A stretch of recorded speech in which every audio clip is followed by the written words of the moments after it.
Donc, je vais maintenant laisser la parole à Damien qui va faire l'intervention Très bien. pour Atmo Sud sur l'application Air2Go. Donc, je vous partage mon écran. Donc, je suis en mode diaporama. Normalement, vous devez le voir. Donc aujourd'hui, effectivement, donc je vais vous parler donc d'Air2Go. Donc c'est une application qui est disponible sur tous les stores. Donc vous pouvez les télécharger depuis vos téléphones. Tout au long de la présentation, vous allez retrouver le petit QR code qu'on voit en bas à droite. Vous pouvez le flasher. Ça vous permet de vous rediriger directement sur les stores et donc de pouvoir télécharger cette application. Mais après, à la toute fin de cette présentation, je vous ferai une petite démonstration également de cette application depuis mon téléphone. Et après, vous aurez de toute façon accès au support. Et je vous invite plutôt à la télécharger une fois qu'on aura terminé nos échanges. Rapidement, hein, pour introduire le sujet, avant d'arriver sur l'application, pourquoi on a développé cette application. Donc tout d'abord, si vous le savez très bien, hein, sur notre territoire, notamment en région, donc là c'est une carte sur l'ensemble de notre territoire, mais très localement, on va également avoir des forts enjeux sur la qualité de l'air. On vous a rappelé quelques chiffres sur la droite, des chiffres associés à l'exposition des populations, donc là plutôt sur un enjeu réglementaire. Donc on a 15% des personnes qui résident dans notre territoire qui vivent dans des endroits qui dépassent la valeur limite qu'il faudra respecter en 2030. On a encore quelques centaines de personnes qui ne respectent pas les normes qu'on devait respecter il y a déjà 10 ans, donc de la précédente réglementation européenne qu'on devait respecter en 2013. Et on a également des enjeux à la fois climatiques et également, ce qui va relier aussi les deux sujets, c'est bien évidemment la question énergétique. Et donc, on a des enjeux sur ces trois leviers-là, air, climat et énergie.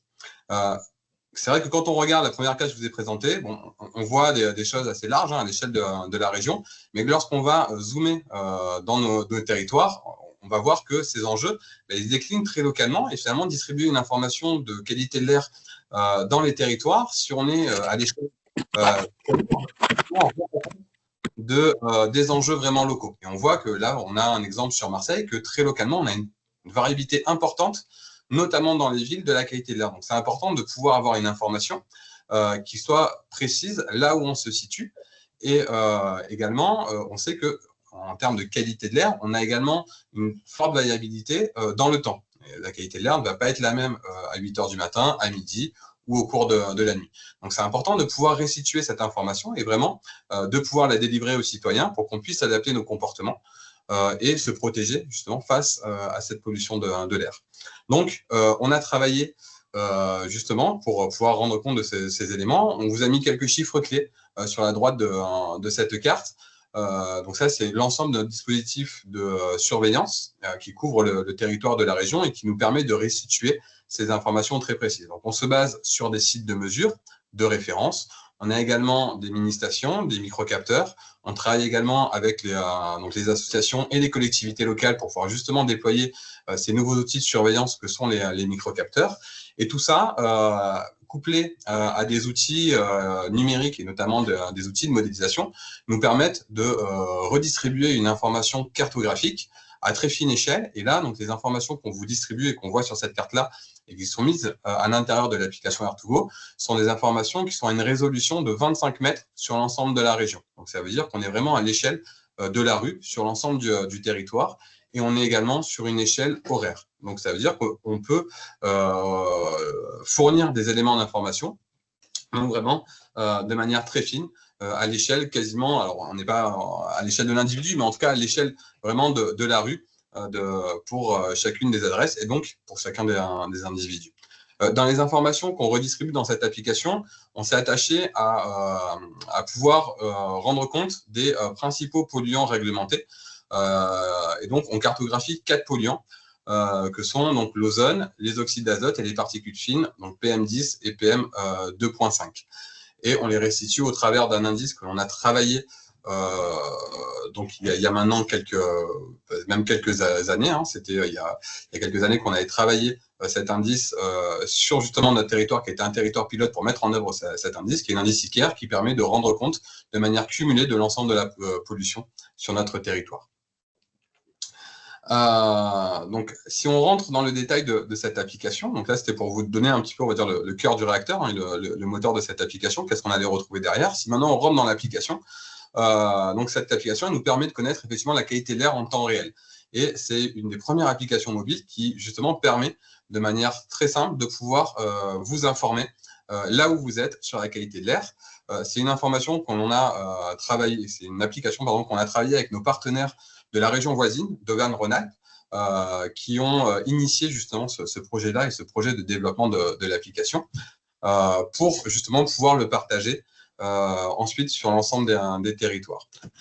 Donc là, on retrouve sur cette planche quelques visuels que je vous présenterai juste après de cette application. Et donc, ça va permettre de vous informer. Donc là où vous êtes, en fait, ce qu'on voit au centre de cette diapositive, c'est la page d'accueil. Donc là où vous êtes, vous allez pouvoir être informé de l'état de la qualité de l'air que vous respirez. Et ensuite, il y a des services qui vont vous permettre d'organiser vos déplacements, vos balades et finalement toutes les activités que vous allez avoir en plein air, de pouvoir justement les planifier et les organiser en fonction de ces informations de la qualité de l'air. Donc, comme je vous l'ai dit, donc ça permet de connaître l'état de la qualité de l'air en temps réel, là où on se situe, ou alors on va pouvoir également se projeter. On a également ajouté en termes d'information les épisodes de pollution. Donc, vous êtes également averti dès la page d'accueil lorsqu'on est en épisode de pollution, avec également des éléments justement des gestes adaptés à l'état de la qualité de l'air. Ça permet de pouvoir anticiper la qualité de l'air sur son trajet. On va pouvoir également se projeter dans les prochaines heures pour voir de quelle manière va évoluer la qualité de l'air et donc justement de pouvoir planifier aussi ces activités. Donc ça, c'est pour vraiment une projection dans le temps.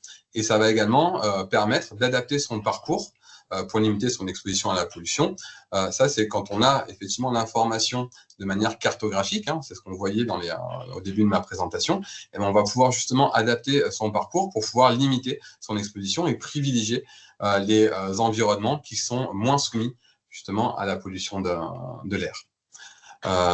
Donc, comme je vous l'ai dit précédemment, l'information qui est délivrée, elle se base sur l'indice ICAIR, qui signifie indice cumulé de l'air. Donc, on va restituer une information qui va prendre en compte l'ensemble des pollutions sur le territoire.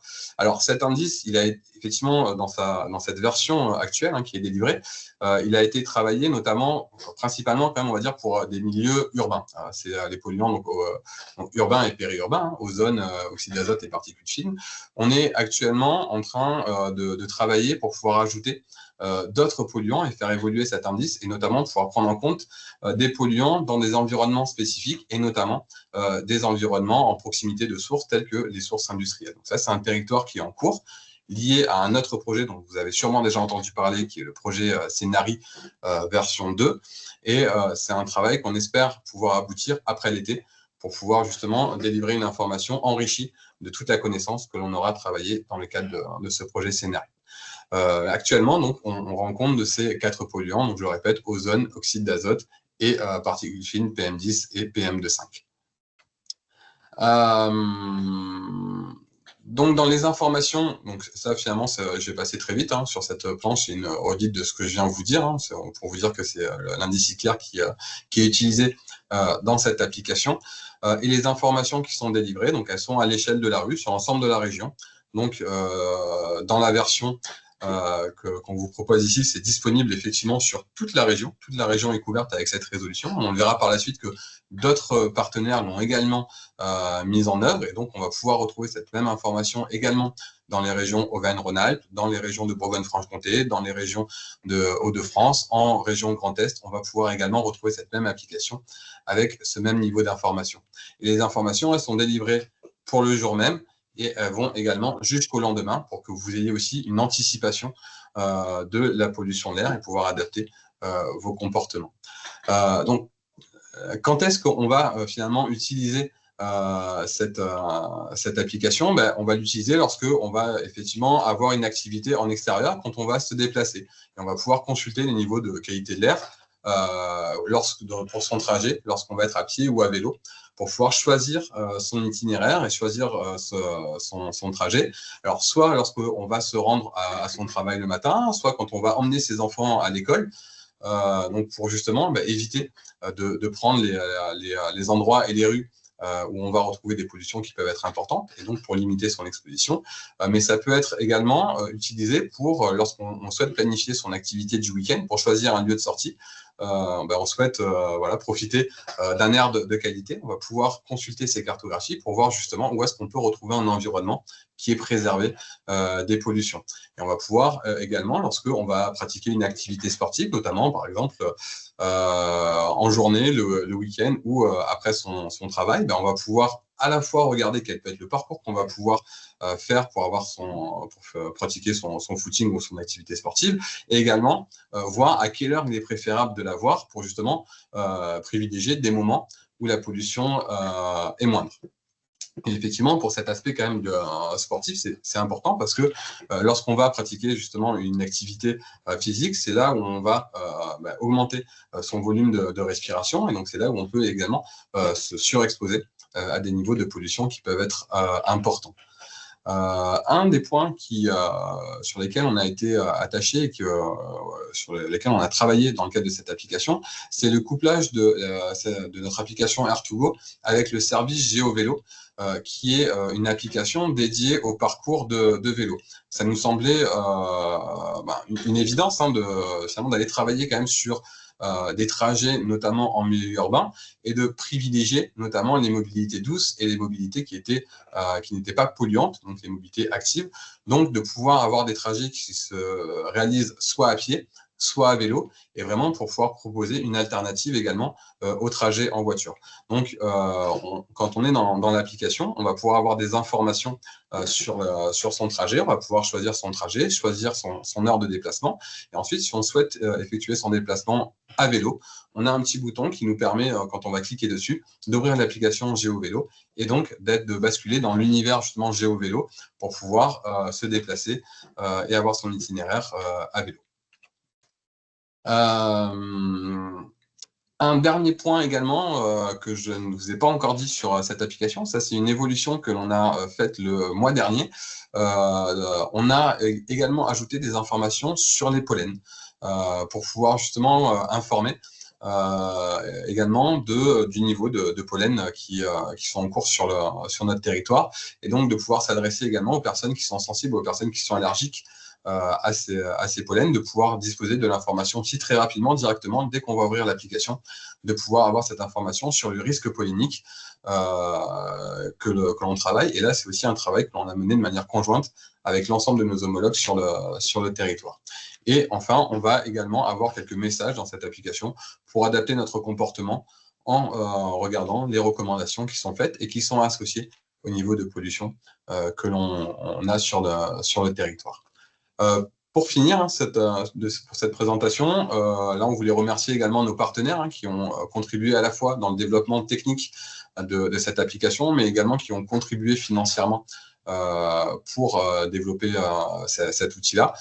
Donc à l'initiative de ce projet-là, c'était nos partenaires d'Auvergne-Rhône-Alpes, qui sont nos homologues dans la région Auvergne-Rhône-Alpes, qui ont eu l'initiative de ce développement, et on a été soutenus en région par notre agence régionale de santé qui a soutenu financièrement ce projet. Et donc, on tenait à les remercier. Et comme je vous l'ai dit tout à l'heure, cette application, elle a également été déployée dans d'autres régions.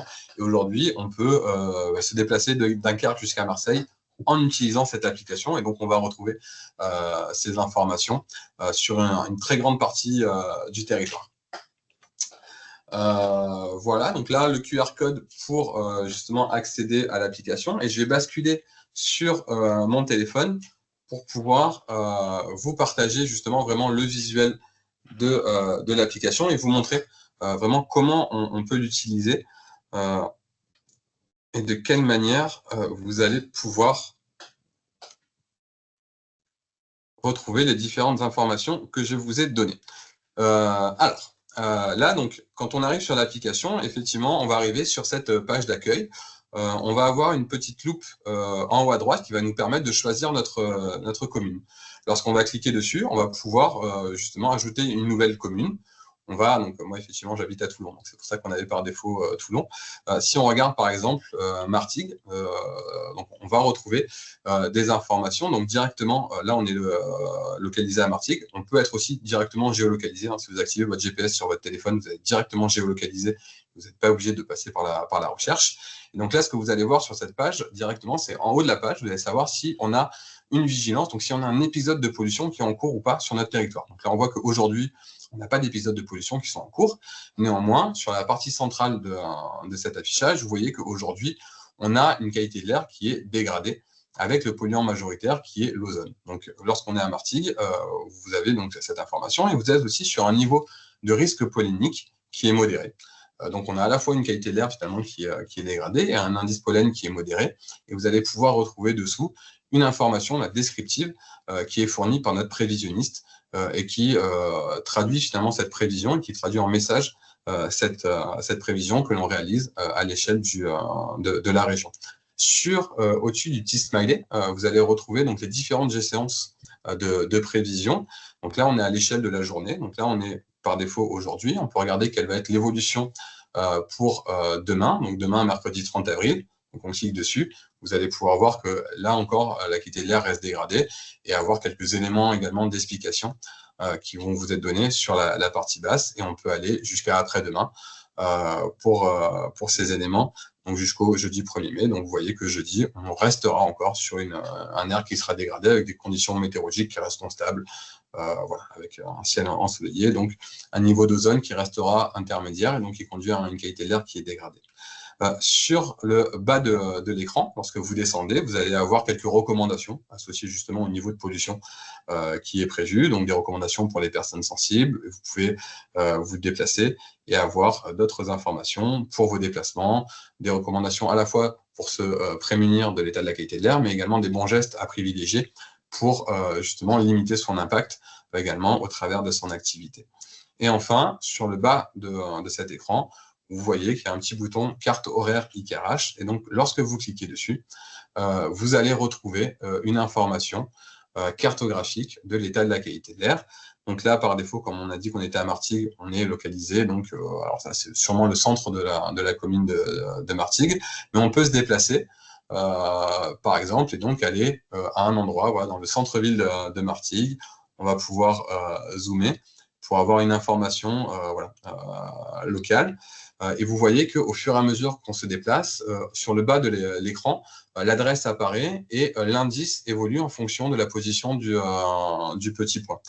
Donc là, rue Jacques Fédère, on est à un indice de qualité de l'air qui est de 2,6. Alors, vous n'avez pas la même chose sur l'écran. Avenue Président Kennedy, on est à 2,8 d'indice.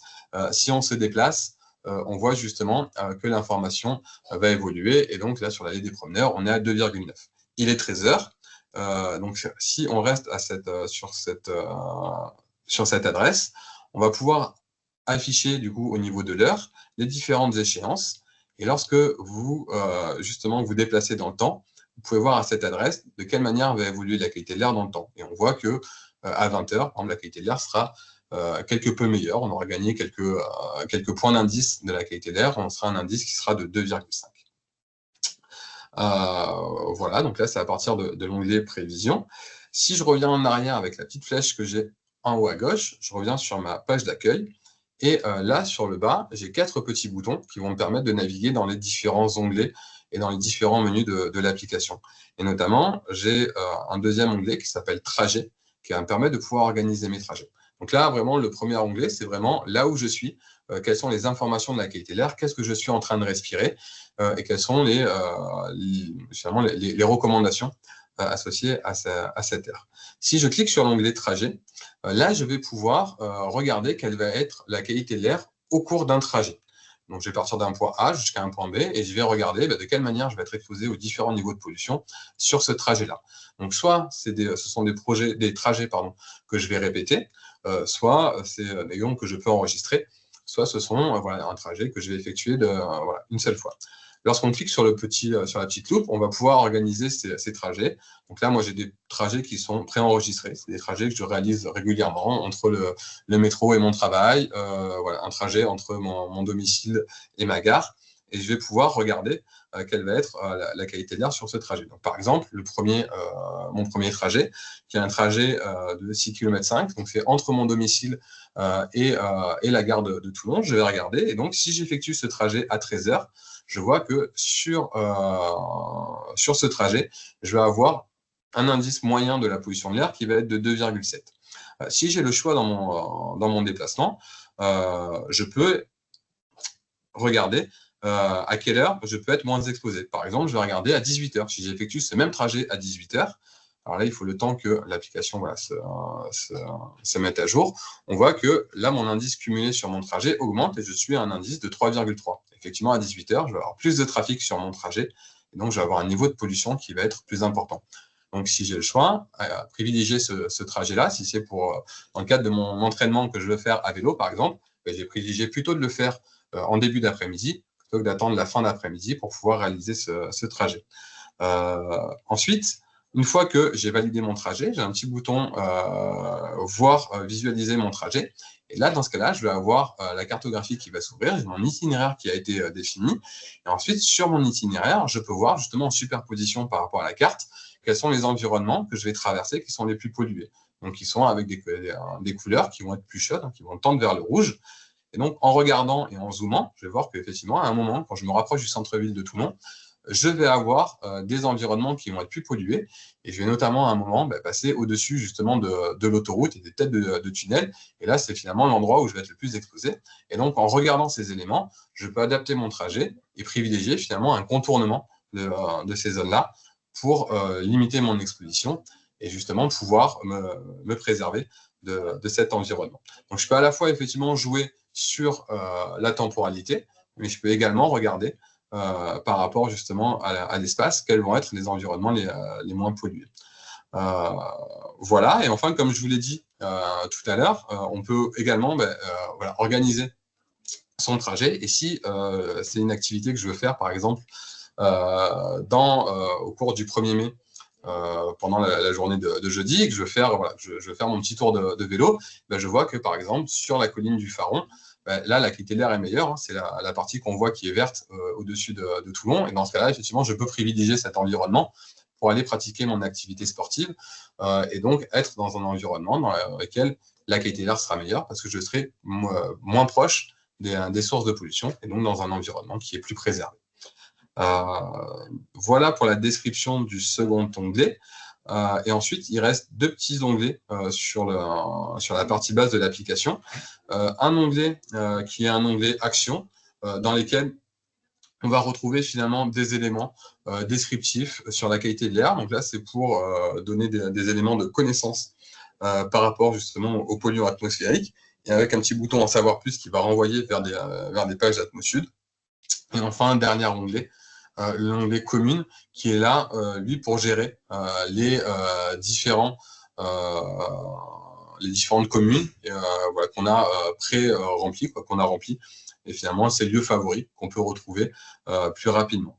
Un dernier élément, avant que je réponde à vos questions, je vous ai dit qu'on avait effectivement ajouté la partie pollen sur les différentes villes. C'est fonctionnel sur toutes les villes, sauf sur Marseille, où il nous reste encore un petit souci à débugger. Pour les questions d'arrondissement, hein, Marseille, effectivement, est géré en arrondissement. Et donc, on a juste un petit problème technique qui est en cours de résolution. Et donc, sur Marseille, on ne retrouve pas l'information pollinique directement depuis l'application. Mais par contre, dans toutes les autres communes du territoire, on les retrouve. Et ce problème devrait être réglé assez rapidement. Et on est en train d'y travailler dessus pour le régler. Voilà, super. Normalement, c'est dans les temps, 14h pile. Parfait, nickel, vraiment nickel. Parfait. Merci beaucoup, Damien. Donc, je vais prendre les questions. Donc, il y en a déjà une de Claire-Anne qui demande l'onglet trajet fonctionne uniquement pour des petits trajets. Combien de kilomètres maximum environ? Alors, il n'y a pas de limite par rapport au nombre par rapport à la distance du trajet. Simplement, c'est vrai que les trajets sont effectués à pied ou à vélo. Donc là, c'est aussi par rapport à votre condition que vous allez retrouver une limite, mais on n'a pas de limite dans le trajet.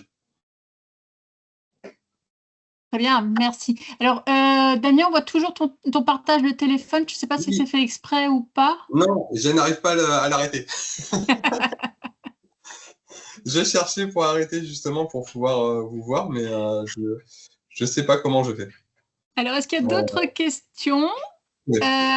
Lorraine vous a mis en ligne aussi, enfin le lien dans le chat sur la présentation exhaustive de Damien. Donc n'hésitez pas, hein, si vous avez d'autres questions, vous voyez, après c'est très intuitif hein, comme application, on le voit bien. Et on voit aussi toute son utilité, je pense, par exemple, à des parents d'enfants asthmatiques pour pouvoir aller, enfin, définir les promenades, par exemple, ou des choses comme ça. C'est quand même très, très utile. Je vois Frédéric Mahé qui a réagi en applaudissant. Donc, on s'y associe. Est-ce que vous avez des questions par rapport à cette application? Donc, on a vu qu'elle s'applique sur tout PACA. Hein. Ah, il y a Marc Bayard qui a une question. Je te laisse la parole, Marc. Oui, alors, c'est peut-être pas très important, mais comme il n'y a pas d'autres questions, j'ai téléchargé l'application pendant la présentation. Et en fait, sur les onglets en bas, il n'y en a que 3 sur l'application. Il y a R, il y a Go, donc Go qui correspond à trajet, je pense, Action, et il n'y a pas Commune. Donc, est-ce que j'ai pas téléchargé la bonne version ou, Moi, j'ai les 4. Hein. Bon. D'accord. Normalement, vous devez avoir les 4. Bon, je me permets, ça dépend aussi si vous êtes sur Apple ou Android. Je crois que si vous êtes sur Apple, la présentation est différente. Alors, je suis sur Apple, ouais. Moi, je suis sur Android. Ça doit expliquer. Ok. Bonne explication, ça a l'air marché, oui. Bon. Mais c'est pas très grave. Hein. De toute façon, les communes, on les retrouve en cliquant sur la commune. Voilà, j'allais dire, vous pouvez les retrouver effectivement à cet endroit-là. À manquer un onglet, finalement, c'est celui-là qui est moins prioritaire. Mais vous pouvez effectivement les retrouver en en-tête de la page d'accueil. Ok, merci. En tout cas, c'est très bien et c'est impressionnant la précision à la rue. Oui, c'est vrai. C'est vrai. Donc, on a une question d'Alain et ensuite de Sylvie. Alain, je te laisse la parole. Alors, ton micro. Attends, ton micro. Et bon, voilà, ça y est. Oui, merci pour cette application qui est très intéressante. J'ai vu que sur la question des pollens, donc vous aviez repris un peu ce que faisait le réseau national de surveillance, paix à son âme, hein, puisqu'il n'existe plus. Actuellement, vous surveillez 6 pollens. Est-ce que vous comptez en rajouter d'autres, tels que les cyprès, qui sont bien présents dans notre région? Alors, c'est une très bonne question. Alors, effectivement, alors, il y a eu une concomitance d'événements entre la fin du RNSA et nous, le lancement de notre indice pollen. L'objectif de notre indice, initialement, était on va dire, de pouvoir distribuer une information complémentaire à celle du RNSA et donc de travailler sur une échelle, là comme on l'a vu dans l'application, une échelle plus fine, à la fois spatiale et temporelle, donc de descendre à l'échelle de la commune et descendre à l'échelle de la journée, là où avant on avait une information qui était départementale et hebdomadaire. Et donc on avait initié ces travaux-là, mais on a encore des pistes de développement, on a encore des développements à faire. Et effectivement, on n'avait pas prévu d'être aussi rapidement sur le devant de la scène. En tout cas, ce n'était pas quelque chose qui était prévu pour nous. Et donc, le cyprès, c'était un projet qui était national. Donc, on a travaillé avec l'ensemble de nos collègues hein, de toutes les régions. Et on se base sur des prévisions qui sont européennes. Et c'est vrai que quand on regarde les choses à cette échelle-là, le cyprès est moins concernant lorsqu'on est à l'échelle européenne. Mais par contre, nous, localement, effectivement, ça fait partie quand même des espèces et des taxons qui sont prioritaires pour les personnes de nos territoires. Donc, ça fait partie des éléments qu'on va travailler. Là, on vient de sortir de la période pollinique des cyprès. Donc, effectivement, on va y travailler au cours de l'année 2025 pour qu'à la prochaine saison, début 2026, on soit opérationnel sur ce taxon et qu'on ait intégré des cyprès dans cette prévision. Donc, ça fait partie des éléments prioritaires. On a d'autres espèces hein, aussi, on a pariétaire, il va falloir qu'on ajoute également, qui est un sujet sur nos territoires. Donc, on a d'autres éléments à ajouter pour pouvoir justement être complet sur ce volet-là. Okay. Très bien, merci.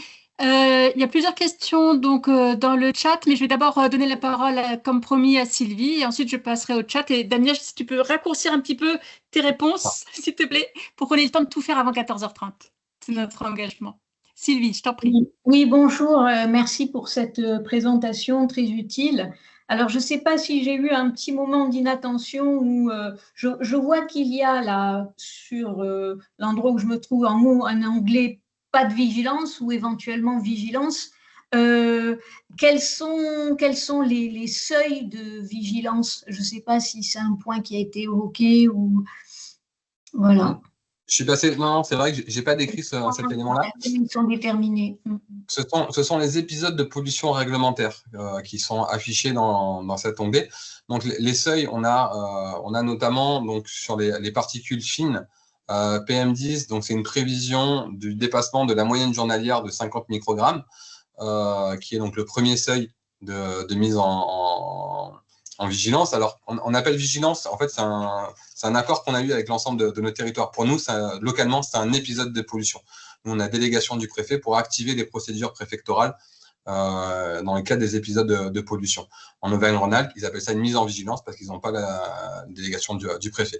Donc, on a un seuil donc pour les particules fines, un premier seuil à 50 microgrammes, un deuxième pour l'alerte qui est à 80 microgrammes en moyenne journalière sur la journée, et pour l'ozone, on a le seuil de 180 en maximum horaire journalier. Donc ça, c'est plutôt des épisodes qu'on va retrouver en été. Donc pour un premier niveau d'épisode de pollution et un deuxième niveau qui est le 240 pour déclencher une alerte. Donc quand on dépasse les seuils, en fait, ce petit drapeau là devient vigilance ou alerte. Alors c'est ça? Exactement. Et en termes de couverture, ce sont des épisodes de pollution sont sur une échelle départementale. Donc c'est l'ensemble du département qui est mis en épisode de pollution, donc niveau 1 ou niveau 2, et donc qui s'affiche directement à cet endroit-là. Et ça entraîne des changements de comportement, je suppose, quand on roule en voiture, rouler plus lentement, éventuellement. Voilà. Quel est l'impact finalement en termes… Du coup, il y a des recommandations associées, en fait. Alors oui, en fait, il y a des recommandations. Dans le premier niveau, en fait, il y a des recommandations associées, notamment pour les personnes les plus sensibles. Donc là, c'est des messages de préservation pour limiter son exposition. Et lorsqu'on va passer en niveau supérieur d'épisode de pollution, généralement sur notre territoire, c'est sur persistance. C'est quand on va être au-delà de 2 jours d'épisode de pollution. Dans ce cas-là, il y a des mesures qui sont mises en œuvre. Les plus connues sont effectivement les limitations de vitesse. On peut aller jusqu'à la restriction de circulation dans les centres-villes, mais il y a également des actions qui sont automatiques, notamment conduites par les acteurs économiques et les industries qui doivent reporter certains de leurs process, modifier des actions. C'est également le cas sur les aéroports ou d'autres acteurs économiques. C'est des actions qui sont automatiques en fonction du niveau de pollution. Très bien. Alors, j'avais une question aussi de Madame Boutin-Richter qui dit donc bonjour, merci pour cette belle application et présentation. Vous avez souligné que l'outil était davantage développé pour les milieux urbains. Quelles évolutions pour les milieux ruraux? Et je crois qu'elle précise après notamment la Camargue. Je pense en particulier à la Camargue. Alors, finalement, lorsque j'avais ces mots-là, c'était pour les polluants qui étaient pris en compte dans notre indice ICARE.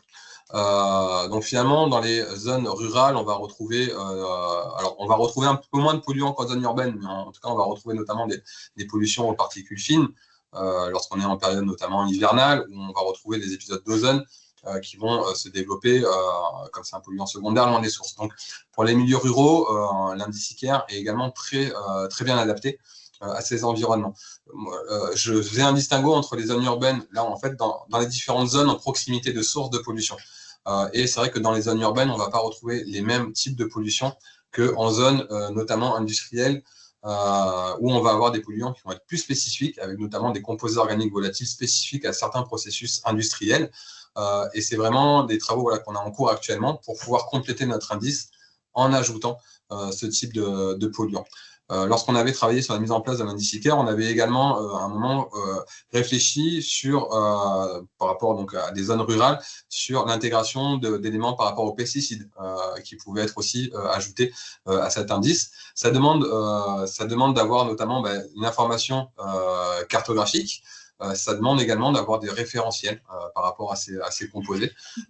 Donc c'est des éléments que l'on doit travailler, mais aujourd'hui qui ne sont pas matures pour pouvoir les intégrer dans notre indice. Donc, vous faites bien sur les zones rurales et en fait, vous allez même plus loin parce que vous avez adapté au contexte particulier en proximité industrielle ou en zone urbaine, quoi. Exactement. C'est vraiment de pouvoir ensuite ajouter des compléments pour pouvoir vraiment rendre compte de l'ensemble des types de pollution. C'est vraiment notre objectif. D'accord. Alors, on a beaucoup de remerciements dans le chat. Donc, merci pour cette application très simple. Nevenik Kalek qui dit qu'il l'a utilisé en vélo. Donc, très bien. Et Kéran qui, effectivement, ne voit pas les communes non plus sur l'application. Donc, je pense que c'est pas… Enfin, effectivement, elle est sur Apple. Donc, il a l'air d'y avoir, comme Mélanie disait, un différentiel entre le responsive entre Apple et Android. Anne Laporte avait une question, je crois. Bonjour, donc merci beaucoup pour cette présentation. C'est un outil vraiment c'est fascinant, quoi. Enfin, c'est vraiment génial. Alors, moi, je me demandais, et peut-être que, bon, je me suis connectée en retard, vous l'avez peut-être dit, est-ce que vous savez combien il y a de personnes qui ont téléchargé votre application et peut-être même sa distribution dans la région? Et du coup, qu'est-ce que vous faites comme communication sur l'outil?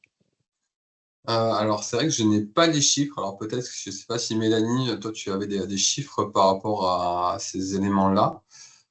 Je n'ai pas de chiffres récents, mais on l'a lancé en fait en juin de l'année dernière et on avait eu à peu près entre 700 et 1000 personnes qui l'avaient téléchargé au moment où on avait fait un communiqué de presse, enfin une conférence de presse à ce sujet. Et là, avec la nouveauté de l'intégration de l'indice pollinique, on va recommuniquer aussi pour inciter les gens à s'approprier, enfin à télécharger, à s'approprier cette application. Alors, moi, ce que je vois là sur le store, là, c'est plus de 10 000 téléchargements sur Android. Ah ouais. C'est pas mal. Et c'est vrai que ce sont des chiffres qui sont nationaux. Et en fait, c'est vrai que l'application, du coup, est nationale. Et donc, on n'avait pas la possibilité de pouvoir avoir un tracker régional. Oui. Mais c'est vrai que, comme le disait Mélanie, en fait, on l'avait lancé de manière en fait décalée. Alors, c'est pas forcément voulu, mais quand on l'avait lancé, en fait, on l'avait lancé de manière décalée dans nos régions. Et donc, ça nous permettait de voir des pics de téléchargement associés au lancement des différentes régions. C'est les chiffres que vous avez donnés, Mélanie. Après, en termes de communication, alors nous, on avait lancé donc l'année dernière, donc on avait fait pas mal de médias également à ce moment-là. On a fait une conférence de presse, on a fait pas mal de médias à ce moment-là. Depuis, en fait, c'est plutôt de manière opportuniste où on communique sur cet outil. Donc on remercie effectivement la Gonelle pour cette invitation et qu'on puisse vous partager du coup cet outil-là. Et au travers des différentes manifestations, lorsqu'on est sur le terrain, on va communiquer sur cet outil. Mais c'est vrai que si vous pouvez aussi également être des relais de cet outil, en tout cas, on vous en serait très reconnaissant. Merci. Très bien. Alors, Sylvie et Alain, vous avez toujours la main levée. Vous aviez une autre question? Juste fausse manip? Ok, très bien. Est-ce qu'il y a d'autres questions? Donc là, on s'achemine vers le dernier quart d'heure. Donc, Lorraine va mettre en ligne alors, on a la réaction de Madame Boutin-Richter qui dit « Merci pour ces informations et belle présentation, bien cordiale ». Voilà, elle doit nous quitter. Donc, avant que d'autres nous quittent, Lorraine va mettre en ligne un questionnaire satisfaction.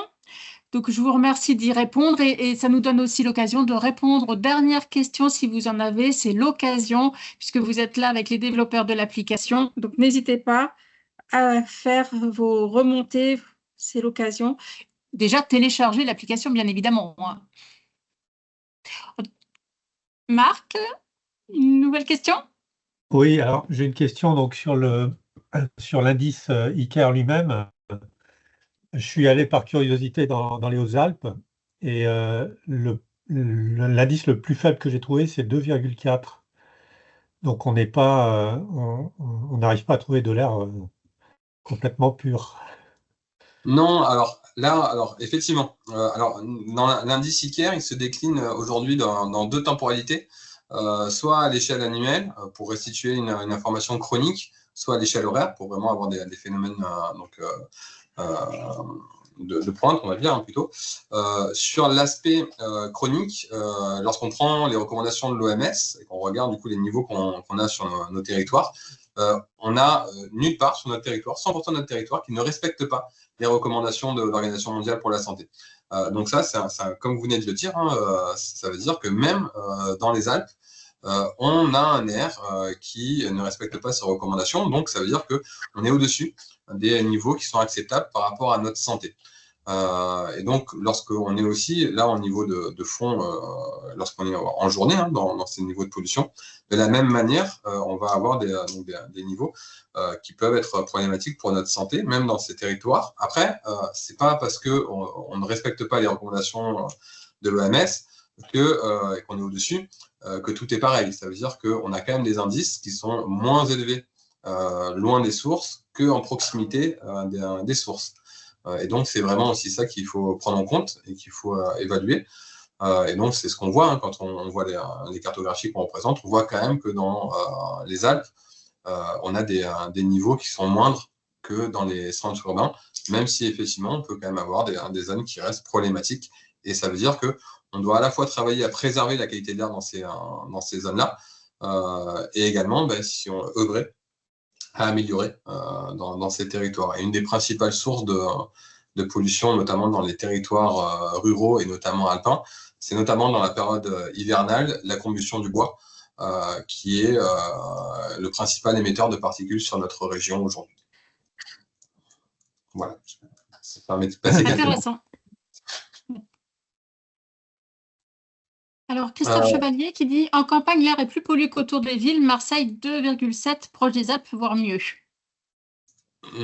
Alors, normalement, non. On a quand même un air qui est, de manière générale, hein, qui est quand même plus...